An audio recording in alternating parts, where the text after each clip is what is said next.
Hello and welcome to today's broadcast. Thanks for joining me. I'm Davina.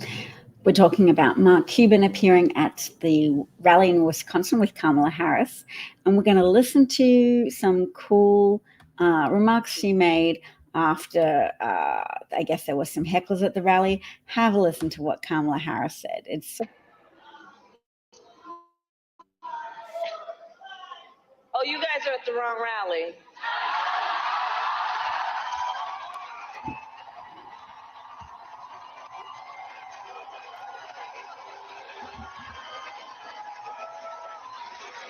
No, I think you meant to go to the smaller one down the street. Snap.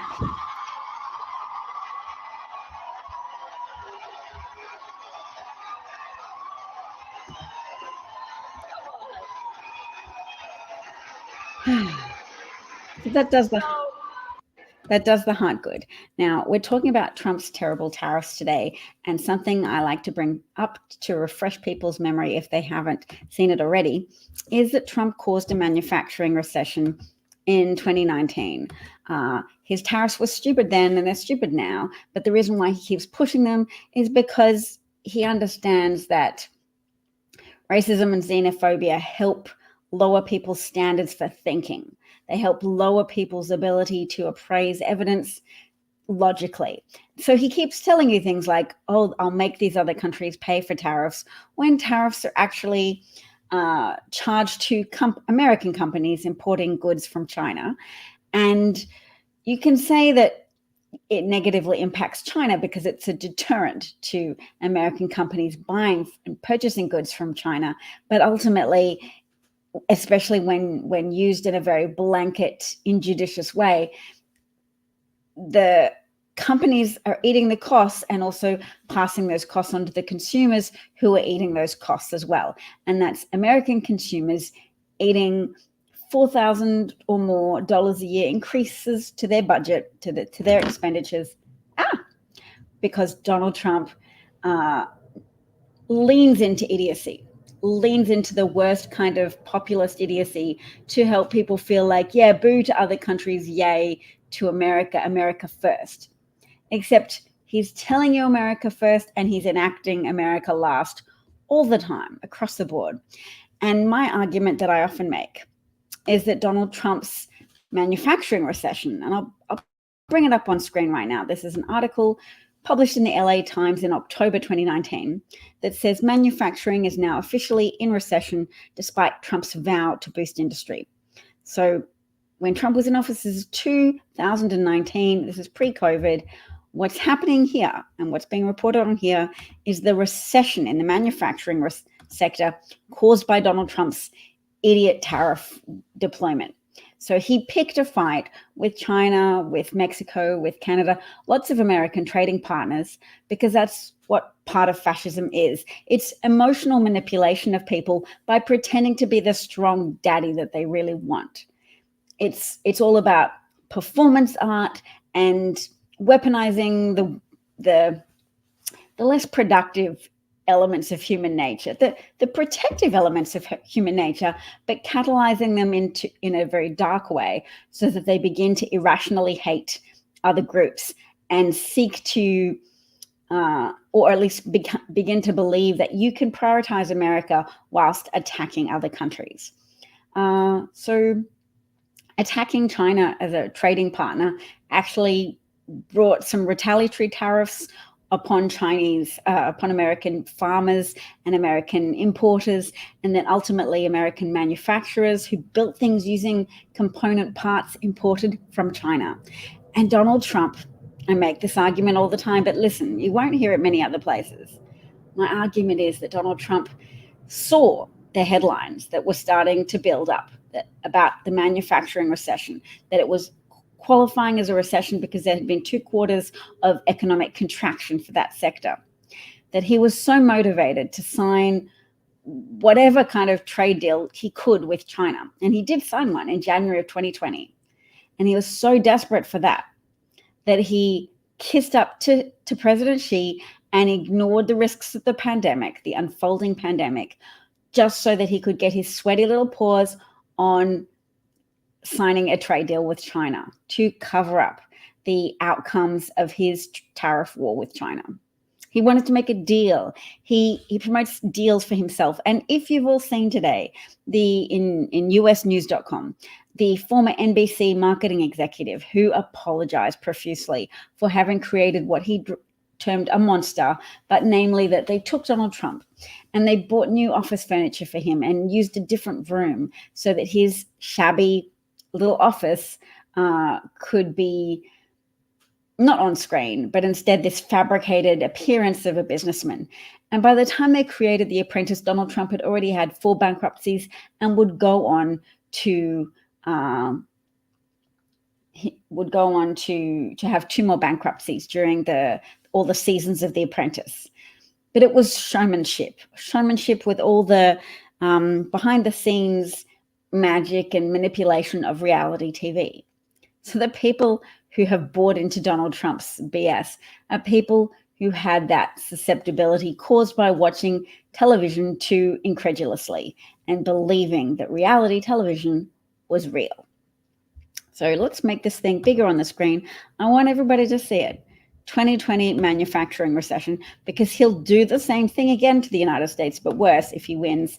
And knock on wood, he won't win. If you're watching this, please resolve to do your part. Go to KamalaHarris.org or whatever it is. Just Google Kamala Harris help with phone banking, because you can help phone bank to get other volunteers so that there's as many volunteers on board as possible to just phone bank in the last few days, because it's been shown apparently to boost turnout by approximately 3.8% if people have a call, have that human connection from a real life human being on the phone saying, are you going to vote today? Because voting can seem, to some people who aren't as politically engaged as some other little weirdos like me and you, if you're watching, if they're feeling disengaged or demoralized. And the electoral college system is quite demoralizing because it overrides the outcome of the political vote, the popular vote, so that your individual vote is no longer being counted towards just a straightforward tally of who won the hearts and minds of more Americans. And it undermines the wisdom of crowds in that normally a majority of people can see through the inanities of an aspiring despot. And that happened in 2016 and again in 2020. At least a sizable majority of Americans saw that Donald Trump lacked substance and that his promises were actually like an enzyme catalyzing tribal hatreds and contempt for minority groups. That was squeezing the capacity of the human heart, squeezing all the available darkness out of people's hearts, and to help sell them on the idea of being empowered by violence and by state-sanctioned violence. So Hitler helped whip up enough Germans into a frenzy and created an appetite for state power, because they wanted there to be consolidation of state power so that their enemies could be harmed, because they'd been whipped up into a frenzy of rage and anger and fear against their so-called enemies, because Hitler fed them a very repetitive stream of invective about the Jews and communists who were conspiring against Germans and stabbing them in the back and stabbing the motherland or the father. Was it the fatherland or the motherland? I think the fatherland in the case of Germany. So August is here asking if the Biden administration has repealed Trump's tariffs. Not all of them, because I guess sometimes it's considered disruptive and they can only repeal a certain amount of things, but they definitely had some selective tariffs on Chinese microchips, which was to help build up a very critical industry in the United States. So I'm in favor of, targeted judicious tariffs, but Trump advocates for blanket 60% tariffs on all goods imported from China. And that's the sound of a fascist populist talking to idiots to win popularity with idiots. So yes, Biden should put a $100 tariff on Trump imported Bibles made in China for $3, sold to the Republican superintendent of education in Ohio, because he's made it mandatory to have a Bible in every classroom with particular specifications for the Bible to be leather bound and have a copy of the Constitution and the Bill of Rights in it, which means Trump's Bible, because that's the only one that currently being sold that fits that specifications. And they've left out, I think, some of the amendments in the Bible, in the Constitution, sorry. Which amendments did they leave out? Oh, the more modern ones that guarantee more rights for people. So thank you for that question, August. Biden still makes speeches, and he is often very unfairly maligned by right-wingers who try and make it the case that Biden is less than all there because they need to manufacture a fake scandal, and they want the scandal to be that Biden's had declining acuity, and that therefore it was a scandal that Kamala Harris didn't step in and call for the 25th Amendment. And that's not a real scandal because Biden's still sharp as a tack, making speeches. His diction is a little less crisp than it was due to his age, but his acuity is still crisp. His mental sharpness is still there, and he deserves so much praise and thank you from the American people. Not that he'll get it from the media of the American people to the extent to which he deserves it, but hopefully as the fog of propaganda dissipates, once we defeat Trump again, then there will be more tributes made towards Biden for the work he has done and the sacrifices he's made to save America from its worst self.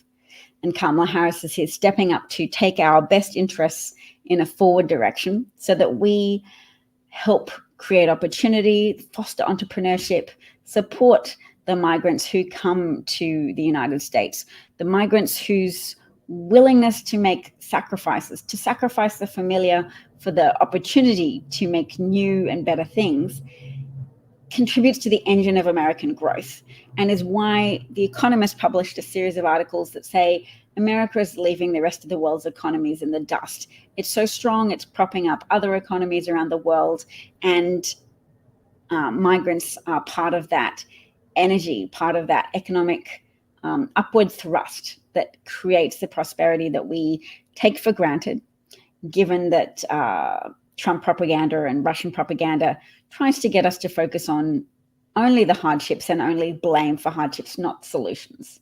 Trump and co have no solutions. Their promised policies would make things so much worse for all Americans.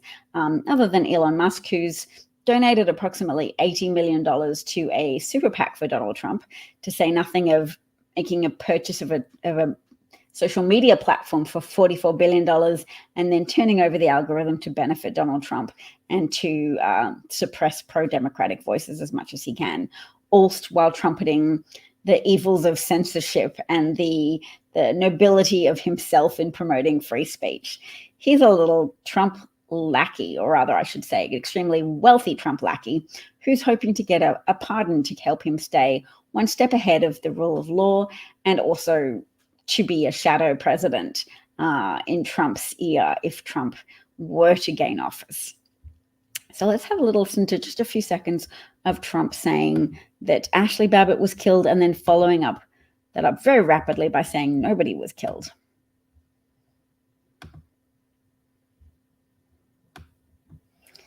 Oh, it ain't loading.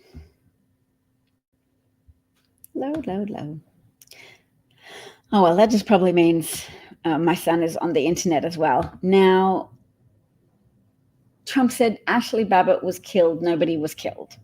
And this Latino woman in the audience of this town hall, her head goes, and it's funny. And we have to lean into comedy because at least comedy is a way to engage with the unpalatable in a way that's more easily tolerated, because a lot of this stuff is mortifyingly sad that Trump could still be a candidate running for presidency, even though he incited people to violently attack the Capitol, to harm caused serious injuries to over 140 police officers defending the Capitol and defending Congress members that day, defending Trump's Vice President, Mike Pence, who Trump was inciting attacks against, not only with the tweets he made in public, but behind the scenes communications with John Eastman, Jeffrey Clark, the architects of his plan to use a veneer of constitutional legitimacy to try and activate that provision of the 12th Amendment that says, if no president shall be elected from a majority of the electors, then one delegate from each state shall choose in the House of Representatives, shall choose the president, and the Senate shall choose the vice president. And I say choose in that way because, you know, the Constitution sounds kind of funny when you read it out loud. And I often do read bits of it out loud. I'm just looking. I don't think I've got it with me right now. I've got my little pocket copy of Abraham Lincoln's speeches. Oh, there's my copy of the Constitution. All right. Here we go. Page 66. Amendment 12. All right, blah, blah, blah. They shall make lists of all persons voted for as president. The president of the Senate, which is the vice president in 2020, it was Mike Pence, shall, in the presence of the Senate and the House of Representatives, open all the certificates, and their votes shall then be counted. The person having the greatest number of votes for president shall be the president, if such a number be a majority of the whole number of electors appointed, and if no person have such majority, then from the persons having the highest numbers, not exceeding 3, on the list of those voted for as president, the House of Representatives shall choose immediately by ballot the president. But in choosing the president, the vote shall be taken by states, the representation from each state having 1 vote. And that would have been Republicans with 26 delegates from 26 different states and Democrats with 24 votes. So it would have been 26 Republican votes to 24 Democratic votes, using that provision of the 12th Amendment of what to do in the advent that no one candidate have a majority of the electors. And the thing is, Joe Biden did have a majority of the electors, but Donald Trump's goal was to say, well, it's too contentious, so we're not counting those. We're not counting those votes. And Mike Pence was supposed to go along with him and say, okay, we're not counting those votes. Too contentious. Maybe Hugo Chavez interfered with the election.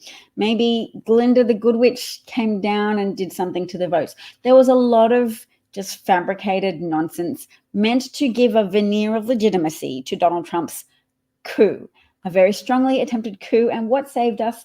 The little shreds of conscience that various Republican officials and politicians had. So Mike Pence's little shred of conscience, or at least fear of legal consequences, led him to go, oh, I don't quite think I can do that. My job as the president of the Senate is merely to be present and bang my little gavel as the votes are counted, and Biden's won a majority. That's just what happened. What can I do? And Trump's like, no, you say it didn't happen. You say it's not really very good. You say his vote shouldn't be counted because millions of illegals voted. I mean, it's not true. People with a brain still residing in their head, still capable of evaluating evidence and probability, who haven't had their brains curdled by being marinated in so much repetitious propaganda about people who are undocumented migrants voting. Undocumented migrants break fewer laws than people who live in the United States. And do you know why? Because they don't want to run afoul of the law. They've risked a lot of things. They've left behind a lot of familiar things to come to this country, not to go to prison. And it's against the law for undocumented migrants to vote. You have to be a citizen, or at least have some kind of official legal status. I can't vote yet. I'm still just on a spousal visa in the United States. I've been here for 3 years. I tell you, I've taken an interest in the United States politics because my ear heard the resonant echo of fascist rhetoric. And I am the granddaughter of Holocaust survivors. So I remember the pathway I remember what it sounds like. I remember what it looks like. And it looks like people at Trump rallies holding up signs that say mass deportation now, saying wearing T-shirts that say I'd rather be Russian than a Democrat. People starting to revere adversaries over their own fellow residents of this country because they become so fearful and so violent. And it's like they're drunk on the intoxication of shared power.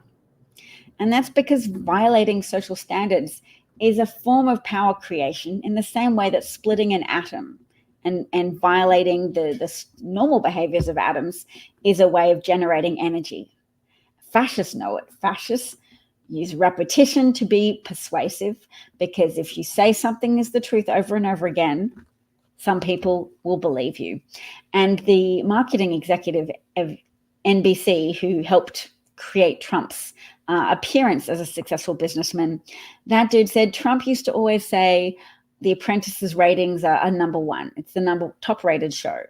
And he said it wasn't true, but he noticed that Donald Trump would keep saying it. And it wasn't his job to aggravate the talent by contradicting him. So he let him say it. And he wondered why he did say it. But it's just Trump experimenting with the art of reality creation, the art of telling people things so they believe you and then they give you what you ask for. And Trump got a lot of mom and pop investors to give him money. And do you know what he did with that money? He pointed to those payments made into his bank account and told representative from banks that money was the profits from his businesses. And it wasn't. It was people going, okay, we believe in your ability to be successful in the future, Donald. Here, take our money and turn it magically into more money. It wasn't profits. It was investor payments. And he used that to trick banks into lending him more money. Guess who got stiffed when Donald Trump yet again declared one of his 6 bankruptcies? Each time, the people getting stiffed were the banks and the little investors who were seduced by Donald Trump's representations of wealth. His ability to use smoke and mirrors, gold toilets. I mean, you don't usually think of gold toilets when you say smoke and mirrors, but it was. Trump's like the mirage of a hot younger wife, third wife, a son riding a giant stuffed toy lion, and his house all painted in gold as if he's Louis XIV. That's the appearance of success. And Trump traded people's gullibility, credulity to say, yep, give me money. Give me more money, lend me money. I'm great at magicking more money into being. And he wasn't. He was great at being a Nepo baby and then turning that ability, that starting cash that he was given, into the appearance of business success to steal from more people. He was such a terrible businessman that he ran his own casinos, which are effectively like money printing businesses, into the dirt because he was so stupid that he built 3 casinos near each other and so competed himself out of a profitable business margin so that those businesses had to close. He had multiple casinos declared bankrupt, even at the same time that he was also being fined. How much was he fined? $10 million for violating money laundering laws that you have to make to be accountable with the money going through your business to prevent criminals from getting away with their crimes by laundering the proceeds of crime, drug trafficking, sex trafficking, even child trafficking through your business. And Donald Trump did not comply with those laws because he was facilitating money laundering, and he consequently was fined. So if you've got a copy of the Constitution, why do I vanish sometimes? It's because this background is fake. Maybe I should just, my background is tomorrow I will do a broadcast with my real background, which is just a sofa, and some storage boxes and children's toy storage boxes type things.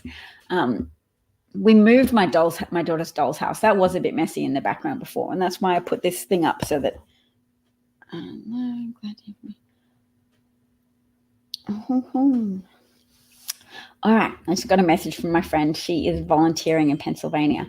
I wonder, it would be so nice to go volunteering in Pennsylvania. I know that Elon Musk is trying to get a turnout game happening in Pennsylvania because he's trying to make Pennsylvania happen for Trump.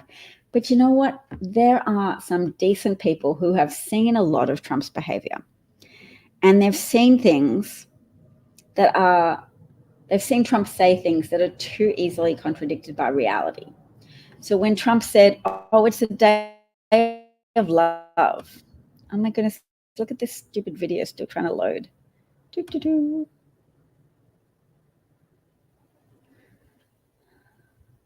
I don't think I can do it. I think Twitter's maybe got too much happening in Twitter at the moment. All right, I just blanked it. And I'll just go back to just me. It's just me talking. Elon Musk has paid so much money to try and help Donald Trump. That dude wants to stay out of jail. And also, even though he's not eligible to run for president, he wants to be shadow president. And he wants Trump to put some kind of crazy tariffs on Chinese imported electric vehicles to squash his competition. He wants that kind of transactional favoritism that he would get from a despot in power. And I just believe that there are a lot of Americans who have seen through Trump now, that have had the opportunity to hear him say, "Oh, well, sure, I downplayed COVID, but I wanted to be a cheerleader for the American people," when it wasn't his job to lie to people and say that COVID was a hoax. It was his job to be honest and to take steps to get an effective and efficient federal response system to the threat of a pandemic. America's the wealthiest country in the world. It could have saved hundreds of thousands more lives. The estimate is that Donald Trump's behavior and choice of actions probably cost about 700,000 lives. And that's just a number, but to people who lost family members, whether they understand Donald Trump's role in disbanding the task force that had been set up with his son-in-law, Jared Kushner, and other people, there's an article in Vanity Fair that goes how testing plans went poof. Because a whistleblower from Jared Kushner's team said, yeah, we were working on how to get a national testing strategy together. And then it was decided that, well, blue states were more affected at that point in time, so that it would be more politically savvy to blame blue state governors and just not do anything. So they were leaving people to die because the pandemic was disproportionately affecting the coastal states, the states where there's more international travelers, there's more tourism, and there were more people bringing across COVID and spreading that disease, which is not just a respiratory illness, but a vascular condition that was giving people heart attacks and strokes, as well as very unpleasant deaths from respiratory failure. And Donald Trump left blue states so that he could say, look at those evil blue state governors. They're terrible. Democrats are terrible. It was his responsibility. He was commander in chief. And he was hoping, with an eye to the election, I imagine, of getting his followers to dismiss COVID as being serious, so that a large proportion of them would vote in person, wouldn't fear the risk of being around people on the day, wouldn't worry about getting COVID. They would attend in person. And that Joe Biden voters would go, no, we trust science and evidence, and we don't know that Trump is telling the truth, that COVID's not serious, and they would be more likely to vote by mail. And a lot of pro-Trump buddies, Republicans in state legislatures, passed laws saying that mailed-in votes have to be counted after the in-person votes, on the day of the election vote. So even if you'd mailed in your mail-in ballot weeks before, was only going to be counted after all the in-person votes. And guess who all of those in-person, we aren't scared of COVID votes were? They were hugely and disproportionately for Trump, and Trump was all set up. And Steve Bannon said this to donors even before the election: regardless of what happens, Donald Trump is going to declare victory. And he did. He declared victory at 2 a.m. Yep, we've seen enough. I've got all these votes. Clearly, I'm the winner. We don't need to keep counting. We don't need to keep counting those other votes. We did, because a lot of cautious people had a reason to be afraid of COVID and a reason to vote against Trump, who had shown perhaps more people his true colors, his true ability to commit neglectful homicide or neglectful manslaughter, hundreds of thousands of, oh, what misinformation, Rob? Go on, what misinformation? That Donald Trump, let's bring up the Vanity Fair article, because it's true. It is true that somebody from Jared Kushner, and let's always take advantage of the incitement to irritation from a Trumper. Testing strategy went poof. If only Trump could have been reported for misinformation instead of encouraging his followers to minimize the risks of the pandemic. Yeah, what specifically COVID-19 disinformation? Are you reporting me because I think vaccines are effective? Are you reporting me because I'm telling you the truth that Jared Kushner's team? Yeah, you didn't bring Trump up, but what? Look at your little personal picture there. Of course you think facts are disinformation.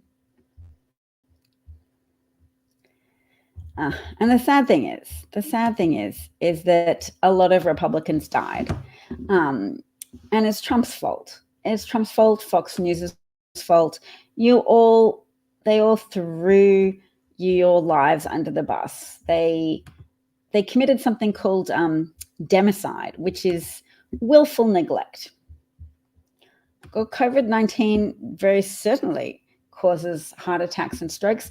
It's associated with increased clotting, microclotting, and COVID-19 is associated with a significant increase in heart attacks and strokes, particularly amongst the unvaccinated. So let's look, because there's a particular passage in this story. You'll be astonished, you might even cry. How Jared Kushner's secret testing plan went poof into thin air. And this is published in July 2020. This spring, a team working under the president's son-in-law produced a plan for an aggressive, coordinated national COVID-19 response that could have brought the pandemic under control. So why did the White House spike it in favor of a shambolic 50-state response? And the answer is a bit down the page. So they go through. I'm going to have to just scroll. Oh, and of course, we know now that Trump was also giving some of the Abbott testing machines that could rapidly test samples for COVID. He was giving that to Vladimir Putin for his own personal use.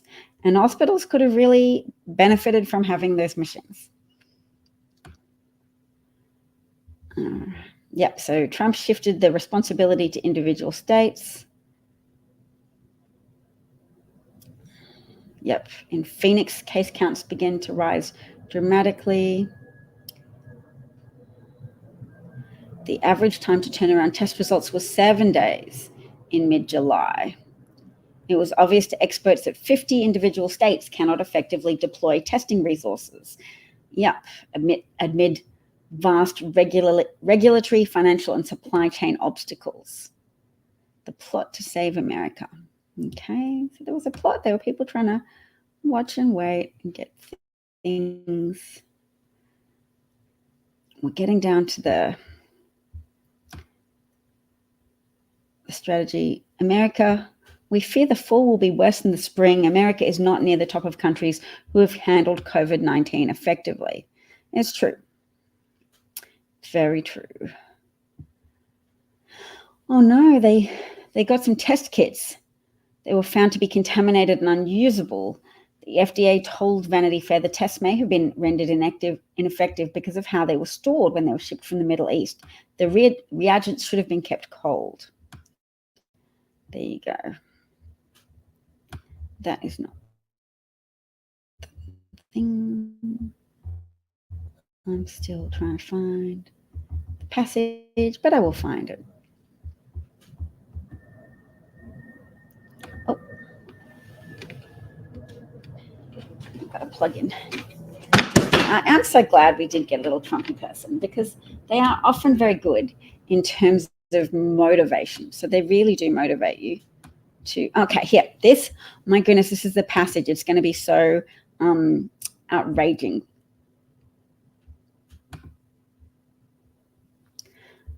Yeah, you should report yourself for COVID disinformation. You know, I said that you weren't listening, I guess. It's not a real background screen. My daughter's doll's house used to be in the background, and I wanted to give her privacy, her doll some privacy. It says I have 33 viewers at the moment. Okay, so here we go. Meanwhile, Dr. Deborah Birx, the White House's coronavirus response coordinator, was reportedly sharing models with senior staff that optimistically and erroneously it would turn out predicted the virus would soon fade away.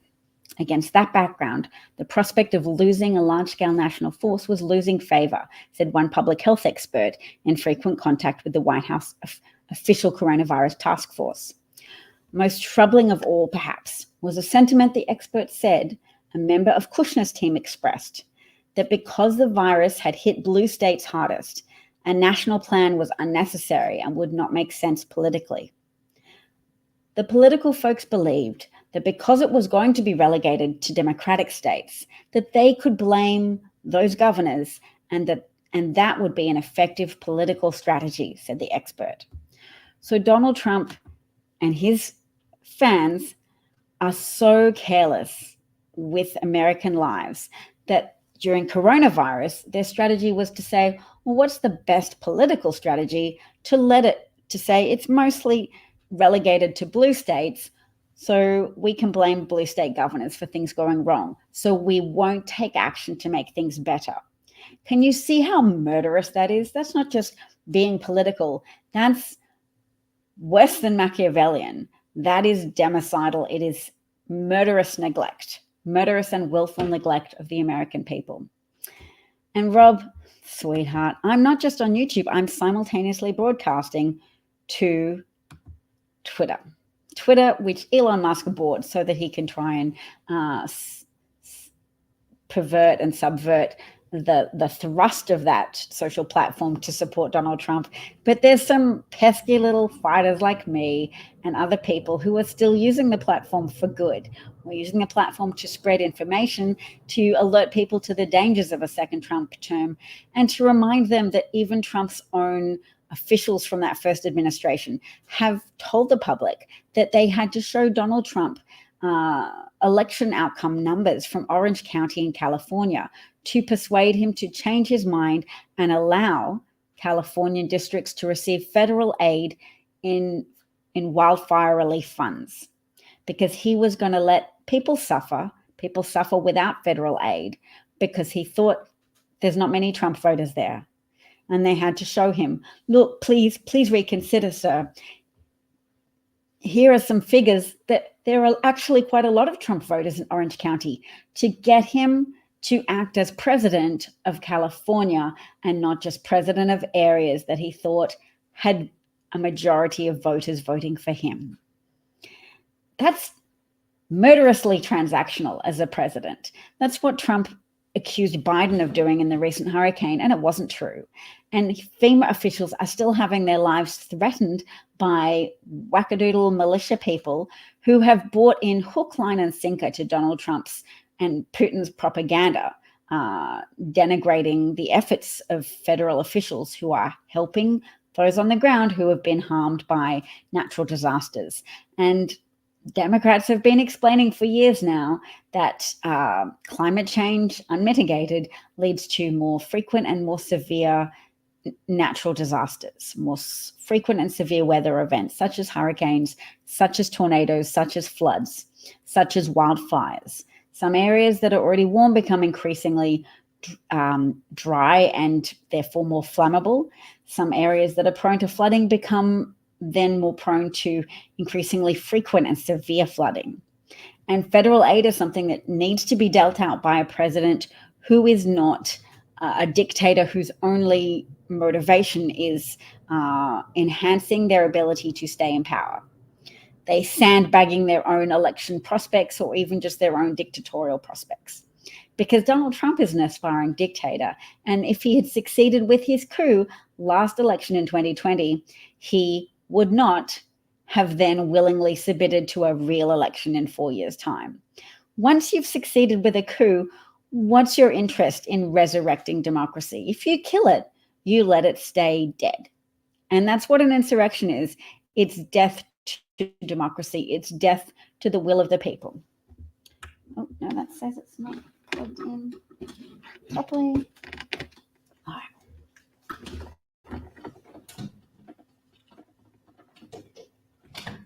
Okay. There we go. Did that work? Yes, plugged in. All right. Now let's go to something else. So that's a really important Vanity Fair article if you haven't read it. But you know what we could also do? We can also listen to Olivia Troy. Look, what a brave woman. She worked for the Trump administration, and she was a national security advisor, I think, or a national security intelligence official. And oh, that's my daughter. All right, I better go. But thank you to all those who joined with me today. Thank you even for Rob, who just engaged with me today and helped motivate me to go dig up that Vanity Fair article and read to you all that horrifying passage about Trump's political interests guiding his national COVID response. Thank you. Take care. Don't forget to vote and don't forget to volunteer for Kamala Harris if you're interested in preserving your own civil rights and the economic prosperity of not only your country, but your family and your community. Thanks. Bye.